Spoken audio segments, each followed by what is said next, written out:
بسم اللہ الرحمن الرحیم نحمده ونصلی علی رسولہ الکریم اما بعد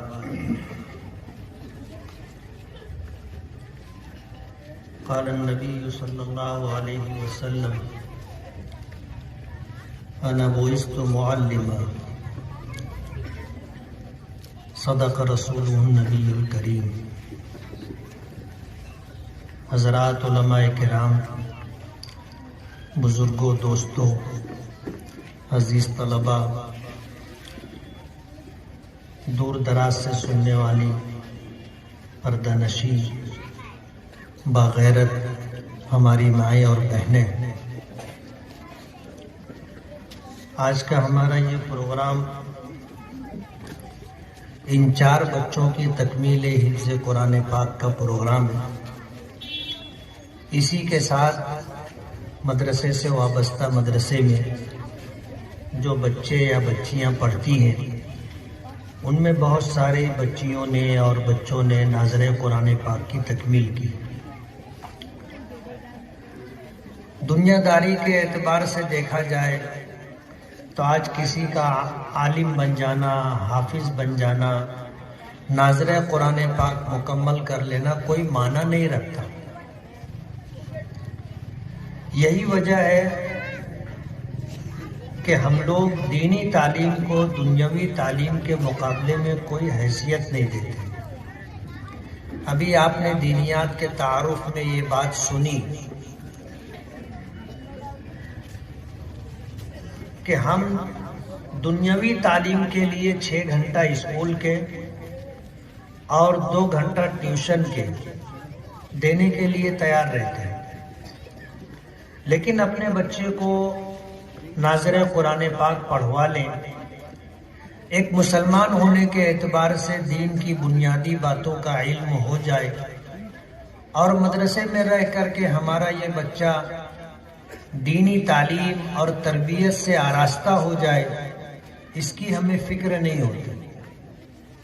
اور آپ دیکھو گے کہ ہم اپنے بچوں اور بچیوں کو اسکول پہنچانے کا اور اسکول سے واپس گھر لانے کا اہتمام کرتے ہیں، لیکن اپنے بچوں کو مدرسے تک پہنچانا اور پھر مدرسے سے واپس گھر لے جانا، یہ کام کرتے ہوئے آپ کو شاید و باید کوئی نظر آئے گا۔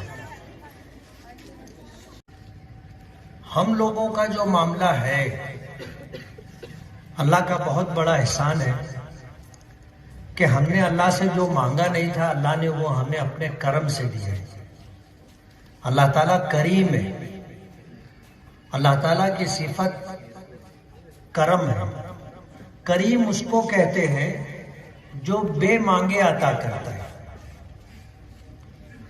ہم نے اللہ تعالیٰ سے مانگا نہیں تھا کہ ہمیں انسان بنانا۔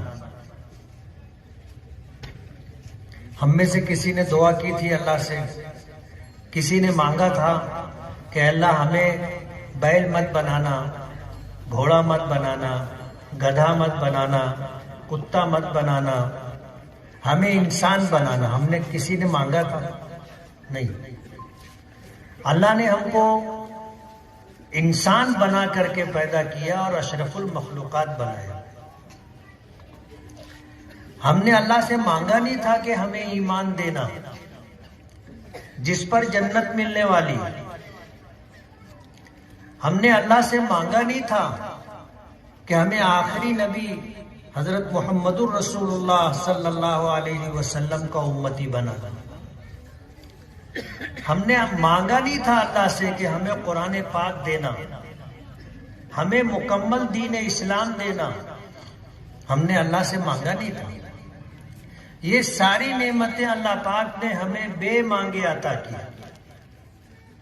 اور یہ اللہ پاک کا وہ کرم ہے، وہ احسان ہے کہ ہم ساری زندگی اگر سجدے میں رہ کر کے گزار دیں تو بھی اللہ پاک کا شکر ادا نہیں ہو سکتا۔ علماء کرام سے آپ نے سنا ہوگا کہ یہ دنیا ہمیشہ رہنے کی جگہ نہیں ہے۔ ہم میں سے کوئی ایسا ہے جو یہ سمجھتا ہو کہ یہ دنیا ہمیشہ رہنے کی جگہ ہے؟ ایک آدمی بھی ایسا نہیں۔ اور میں آپ کو اس سے آگے کی بات بتاؤں، ہم تو اللہ کو مانتے، نبیوں پر ایمان رکھتے ہیں، قرآن کریم پر ایمان رکھتے ہیں، اچھی بری تقدیر پر ایمان رکھتے ہیں، اور ہم دین اسلام پر ایمان رکھتے ہیں اور اس پر عمل کرنے میں اپنی کامیابی سمجھتے ہیں، اور ہمیں اس بات کا علم ہے کہ اللہ نے کسی بھی مخلوق کو ہمیشہ کی زندگی نہیں دی۔ اللہ پاک کا ارشاد ہے کل من علیہا فان، اس روئے زمین پر جتنی مخلوقات ہیں سب پر فنا طاری ہوگی۔ وَيَبْقَى وَجْهُ رَبِّكَ ذُو الْجَلَالِ وَالْإِكْرَامِ، ایک وقت آئے گا کہ جب پوری کائنات ختم ہو جائے گی، زمین و آسمان لپیٹ دیے جائیں گے، چاند سورج ختم کر دیے، بے نور کر دیے جائیں گے، اس کے بعد ایک عالم ہے، وہاں سب کو جمع ہونا ہے، اور پھر وہاں حساب و کتاب ہونا ہے، جنت اور جہنم کا فیصلہ ہونا ہے۔ اس کو تو ہم مانتے ہیں۔ ایک وقت آئے گا کہ ہم مر جائیں گے، مرنے کے بعد ایک نئی زندگی ہے جسے آخرت کہتے ہیں، اور وہاں پر حساب و کتاب ہونا ہے۔ دنیا میں ایسے لوگ بھی ہیں جو کسی دھرم کسی مذہب کو نہیں مانتے، ناستک اور دہریہ کہلانا پسند کرتے، اور فخر کے ساتھ کہتے ہیں ہم نہ مسجد جاتے ہیں، نہ مندر جاتے ہیں، نہ چرچ جاتے ہیں، نہ گردوارہ جاتے ہیں، ہم کسی دھرم کو نہیں مانتے۔ ایسے لوگ بھی موت کو مانتے ہیں، ان کو موت کے بارے میں کوئی شبہ نہیں ہے، بلکہ ان کو بھی یقین ہے کہ موت برحق ہے، مرنا ہے۔ وجہ اس کی یہ ہے کہ انہوں نے دیکھا کہ ان کی آنکھوں کے سامنے باپ کا انتقال ہوا، ماں کا انتقال ہوا، روزانہ کسی نہ کسی کا انتقال ہوتا رہتا ہے جن سے ان کے دور قریب کے کچھ تعلق ہوتے ہیں۔ تو ظاہر بات ہے آدمی غیب کا تو انکار کر سکتا ہے، مشاہدے کا انکار نہیں کر سکتا، اور مشاہدے کا اگر انکار کرے تو دنیا کہے گی یہ پاگل ہے۔ تو وہ بھی مانتے ہیں کہ موت برحق ہے، اور کس کا کب بلانا آئے گا کسی کو پتہ نہیں۔ وقت تو پورا ہوتا ہے، آدمی کو خبر نہیں ہوتی، اور جس کا وقت پورا ہو جاتا ہے اس کو عزت و اکرام کے ساتھ نہلا دھلا کر، کفن پہنا کر، کالا دے کر، نماز جنازہ پڑھ کر کے ہم اس کو آخری منزل پر پہنچا کے چلے آتے ہیں۔ یہ دنیا ہمیشہ رہنے کی جگہ نہیں ہے۔ اس دنیا سے پہلے بھی ایک عالم تھا جہاں ہم تھے، اور وہ ماں کا پیٹ تھا۔ ظاہر بات ہے ایک وقت تھا ماں کے پیٹ میں ہم نہیں تھے، پھر اللہ نے ہمیں وجود عطا کیا، ماں کے پیٹ میں رہے، اور اللہ نے جو وقت مقرر کیا تھا اس وقت تک رہے، پھر اللہ نے اس دنیا میں بھیج دیا، یہاں آ گئے۔ ماں کے پیٹ سے پہلے بھی ایک عالم ہے جس کو عالم ارواح کہتے ہیں۔ اللہ نے حضرت آدم علیہ نبینا علیہ السلام کو جب وجود عطا کیا تھا اور اپنے دست قدرت سے بنایا تھا، روح پھونکی تھی، تو قیامت تک آنے والی ان کی جتنی اولاد ہوگی، حدیث پاک میں آتا ہے کہ حضرت آدم علیہ السلام کی پشت سے انہیں نکالا گیا تھا، اور ساری روحوں کو اللہ پاک نے عالم ارواح میں رکھا تھا۔ حدیث پاک میں آتا ہے کہ عالم ارواح میں جب روحوں کی شکل میں ہم تھے تو وہاں جن سے ہماری ملاقات ہوئی، آمنا سامنا ہوا، ان سے اس دنیا میں ہماری ملاقات اور آمنا سامنا ہوگا۔ اور عالم ارواح میں ہماری روحوں کا جن روحوں سے کوئی رابطہ، کوئی آمنا سامنا، کوئی دیکھنا دکھانا نہیں رہا، اس دنیا میں بھی نہ ان سے ہماری ملاقات ہوگی اور نہ ہم ان کو دیکھیں گے، وہ نہ ہم کو دیکھیں گے۔ بے شمار لوگ ہیں اس دنیا میں. آج ہمارے ہندوستان میں ہی دیکھ لیجئے 140 کروڑ لوگ ہیں. کتنے لوگوں کو آپ نے دیکھا اور کتنے لوگوں نے آپ کو دیکھا؟ تھوڑے لوگ ہیں، تھوڑے لوگ. یہ وہ لوگ ہیں جن سے ہماری عالم ارواح میں ملاقات ہوئی تھی. انہوں نے ہم کو دیکھا، ہم نے ان کو دیکھا. اس کی وجہ سے اس دنیا میں بھی دیکھنا دکھانا ملنا ملانا ہو جاتا ہے. باقی جن کو ہم نے وہاں نہیں دیکھا، یہاں ان سے کوئی سمبند نہیں آتا. تو عالم ارواح ایک عالم تھا.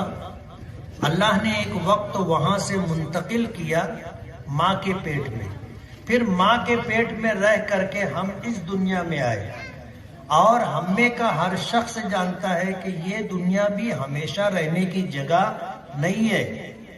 نبی کریم صلی اللہ علیہ وسلم نے فرمایا اعمار امتی ما بین 60 و 70. میری امت کی اوسطاً عمر 60-70 سال. اور علماء نے بڑی عجیب و غریب بات لکھی کہ یہ بھی اللہ تعالیٰ کے احسانات اور انعامات میں سے ایک بہت بڑا احسان اور بہت بڑا انعام ہے کہ اللہ نے اس دنیا میں جو مشقت کی جگہ ہے ہمارے لیے کم رہنا مقدر فرمائے.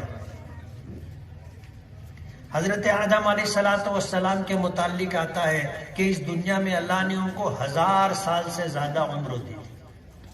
حضرت نوح علیہ السلام کے متعلق آتا ہے کہ نبوت ملنے کے بعد 950 سال تک انہوں نے تبلیغ کی.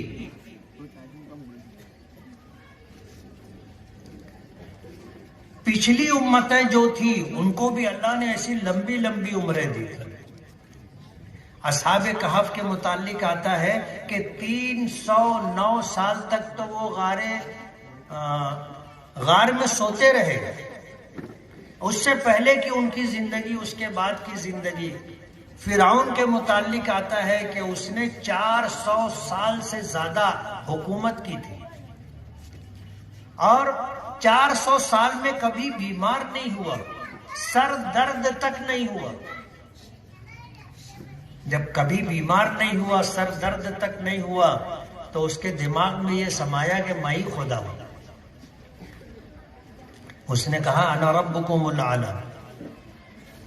بتانا مجھے یہ ہے کہ پچھلی امتوں کو اللہ نے لمبی لمبی زندگی دی. وہ روایت حدیث پاک کا وہ واقعہ آپ نے سنا ہوگا کہ نبی کریم صلی اللہ علیہ وسلم نے ایک مرتبہ صحابہ کرام کے درمیان گفتگو کرتے ہوئے بنی اسرائیل کا تذکرہ کیا اور یہ فرمایا کہ اس میں ایک ایسا عابد و زاہد شخص تھا جس نے 500 برس تک اللہ کی عبادت کی تھی. پلک جھپکنے کے برابر بھی نافرمانی نہیں کی تھی. تفصیلی واقعہ ہے، میں اس میں نہیں جانا چاہتا. صحابہ کرام نے جب یہ سنا کہ اس نے 500 برس تک عبادت کی اور پلک جھپکنے کے برابر بھی نافرمانی نہیں کی، تو صحابہ کرام کو یہ احساس ہوا کہ ہم تو نیکی میں ان کی برابری کر ہی نہیں سکتے. ہماری تو کل عمر 60-70 سال کی. اس مجمع میں کوئی آدمی 100 سال کا ہے، 90 سال کا ہے، 80 سال کا ہے؟ ہو تو ہاتھ اٹھانا. ایک آدمی بھی نہیں. صحابہ کرام کہنے لگے کہ اللہ کے رسول ہماری تو کل زندگی 60-70 سال کی. 15 سال تو نابالغی کا زمانہ بچپن کا نکل گیا. روزانہ ہم لوگ کتنا گھنٹہ سوتے؟ 8 گھنٹہ دن رات کا ملا کر کے 8 گھنٹہ سوتے. اور دن میں کتنے گھنٹے ہوتے؟ تھوڑا بولو نا. 24 گھنٹہ. 8 گھنٹہ نکالے تو بچا کتنا؟ 16 گھنٹے بچے. 16 گھنٹے کے بعد 16 گھنٹے میں سے ہم کو کام بھی تو کرنا پڑتا ہے. کمانے کے لیے نوکری کرنی پڑتی ہے، کہیں دفتر میں، آفس میں، کہیں فیکٹری میں، کارخانے سائزنگ میں، کسی کی دکان پر. عام طور پر 12 گھنٹے کی ڈیوٹی رہتی ہے. جیسے ہمارے مالیگاؤں ہے